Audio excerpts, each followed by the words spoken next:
ما هو المقصود بدور منظمات المجتمع المدني في مجال التنمية المستدامة والإعاقة والدمج؟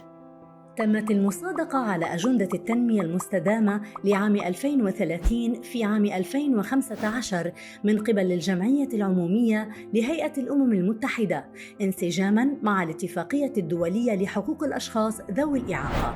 فعدد من الأهداف 17 في الأجندة وعدد من الغايات والمؤشرات تضمنت معايير دمج الأشخاص ذوي الإعاقة كفئة من الفئات الأكثر تهميشاً الواجب عدم استثنائهم في مسار التنمية. ما هي العوامل المؤثرة بالدمج في عملية التنمية المستدامة؟ تضمين ضعيف ومتأخر لمعايير الدمج الاقتصادي والاجتماعي للأشخاص ذوي الإعاقة في السياسات والبرامج.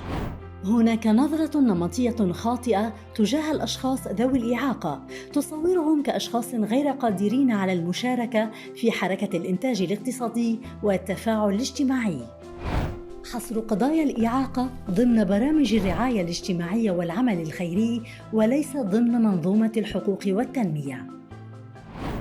ما هي العوامل التي تؤثر على منظمات المجتمع المدني في تبني استراتيجية الدمج الاقتصادي والاجتماعي للأشخاص ذوي الإعاقة؟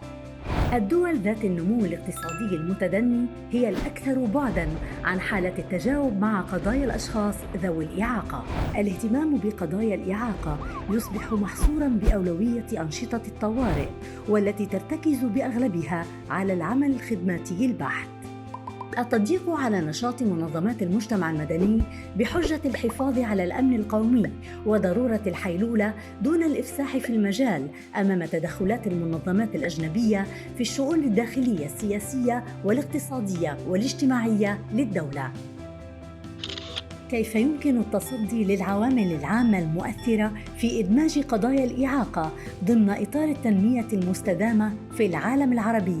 إطلاق حملات إعلامية وتوعوية لنشر ثقافة الدمج الشاملة التي تراعي جانبي التنوع والحقوق والتي تعمل على استهداف الرأي العام وبخاصة صناع القرار في مختلف الجوانب والقطاعات التنموية. تكوين مجموعات عمل تضم مختلف الهيئات المانحة بما في ذلك هيئات الأمم المتحدة المختلفة والبنك الدولي وحتى صندوق النقد الدولي، وذلك لتأمين المناخ المطلوب للضغط على الحكومات في الدول العربية لتبني سياسات وبرامج الدمج الاجتماعي والاقتصادي والحقوقي. تكوين شبكات بين مختلف منظمات المجتمع.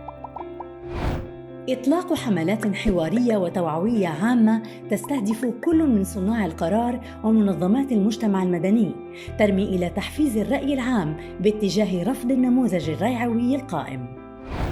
عدم إغفال قضية الإعاقة عند العمل على استراتيجيات الحد من آثار الفقر أو الحروب في العالم العربي، وذلك من خلال تضمينها في التقارير والحوارات والمؤتمرات والحملات الوطنية والإقليمية والدولية. البحث عن وسائل تساهم في إحياء العمل التطوعي القائم على حس المواطنية والمسؤولية المجتمعية بهدف نشر ثقافة الدمج الاجتماعي وتحديداً فيما خص الأشخاص ذوي الإعاقة ومنظماتهم.